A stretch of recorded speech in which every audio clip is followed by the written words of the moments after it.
बिस्मिल्लाहिमिनश्शैतानिर्रजीम बिस्मिल्लाहिर्रहमानिर्रहीम।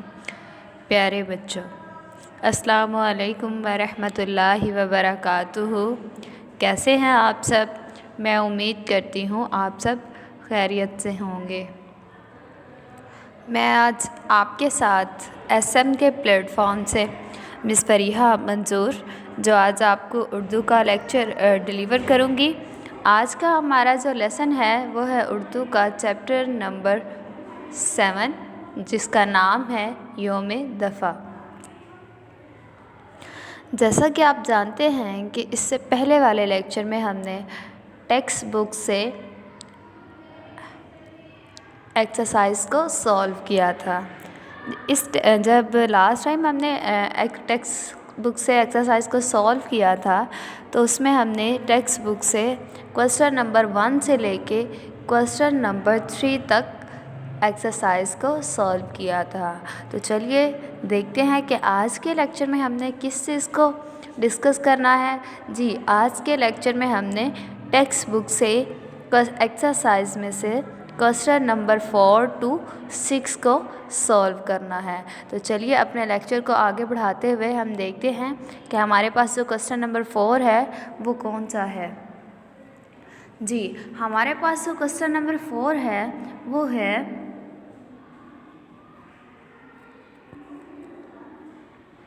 दर्जा झेल के मायने लुगत से तलाश करें। पहला हमारे पास जो वर्ड है वो है सरमस्ती, सरमस्ती। तो अब हमने इसका जो है मीनिंग बताना है। जी, सरमस्ती का मतलब होता है बेखुदी या नशे का आदी। नेक्स्ट हमारे पास जो वर्ड है वो है सहर अंगेज़। सहर अंगेज़ का मतलब होता है जादू का असर रखने वाला। सहर अंगेज़ का मतलब है जादू का असर रखने वाला। जी, अब हमारे पास जो नेक्स्ट वर्ड है वो है जरी। जरी का मतलब होता है बहादुर, नाडर या बेबाक। नेक्स्ट का मतलब होता है दाद देना। दाद देने का मतलब होता है किसी भी चीज़ को खराजे तहसीन पेश करना, खराजे तहसीन पेश करना। नेक्स्ट हमारे पास जो वर्ड है वो है सिक्का बटाना। सिक्का बटाना का मतलब होता है रोब जमाना। सिक्का बटाना का मतलब होता है रोब जमाना। और नेक्स्ट हमारे पास जो लास्ट वर्ड है वो है इंसाल। इंसाल का मतलब होता है इसी साल। इंसाल का मतलब है इस साल। जी, अब हमारा जो क्वेश्चन नंबर 4 था वो कंप्लीट हुआ। अब हम चलते हैं अपने क्वेश्चन नंबर 5 की तरफ। देखते हैं कि जो क्वेश्चन नंबर 5 है वो क्या है। जी, हमारे पास जो क्वेश्चन नंबर 5 है वो और से सुने। वो है सबक योम दिफा को पेश नज़र रखते हुए दुरुस्त जवाब की निशानी टिक से करें। दोबारा यही सवाल मेरे साथ आप पढ़ें। सबक योम दिफा को पेश नज़र रखते हुए दुरुस्त जवाब की निशानी टिक से करें। जी, हमारे पास जो पहला MCQ है वो है हर साल योम दिफा कब मनाया जाता है। दोबारा देखें आप, हमारे पास जो क्वेश्चन था वो है हर साल योम दिफा कब मनाया जाता है। तो इसका MCQ जो है वो है 14 अगस्त को, 23 मार्च को, 6 सितंबर को या 7 सितंबर को। तो जी, इसका आंसर है 6 सितंबर को। अब हमारे पास जो नेक्स्ट MCQ है वो है 1965 की पाक भारत जंग कितने रोज़ जारी रही। दोबारा पढ़ें इसी MCQs को मेरे साथ। 1965 की पाक भारत जंग कितने रोज़ जारी रही। इसके जो MCQs हैं वो है 7 रोज़, 17 रोज़, 15 रोज़ या 27 रोज़। तो इसका आंसर है 17 रोज़। अब हमारे पास जो नेक्स्ट वर्ड है वो है फ़ौजी जवानों ने कितनी देर में तस्में जूते पहनकर राइफ़लें उठा ली। दोबारा पढ़ें यही क्वेश्चन मेरे साथ।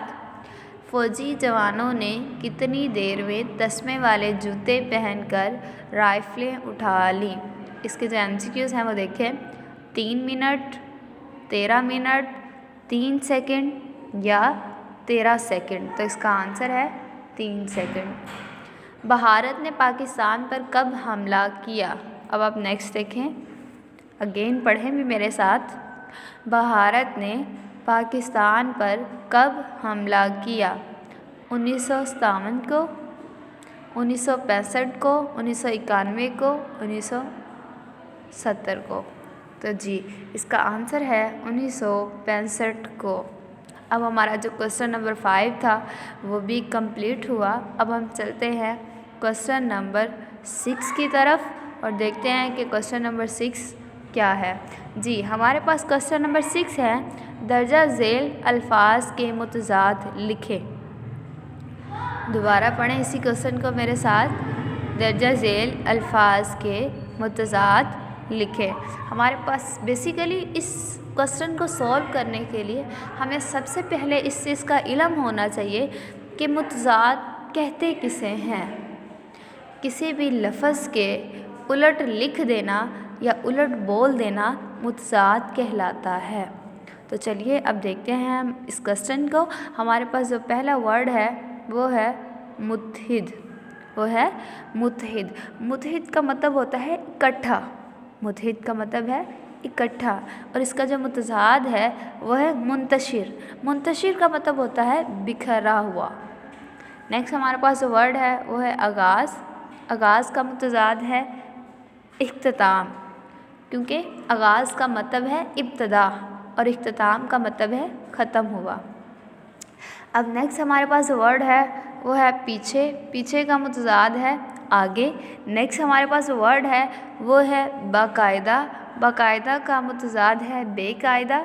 और नेक्स्ट हमारे पास जो वर्ड है वो है जरी। जरी का मतलब होता है बहादुर, नाडर या बेबाक, ठीक है। इसलिए इसका जो मुतज़ाद है वो है बुज़िल यानी कमज़ोर। जी आज का हमारा जो लेसन था वो मुकम्मल हुआ। अब हम देखते हैं अपनी होम असाइनमेंट की तरफ।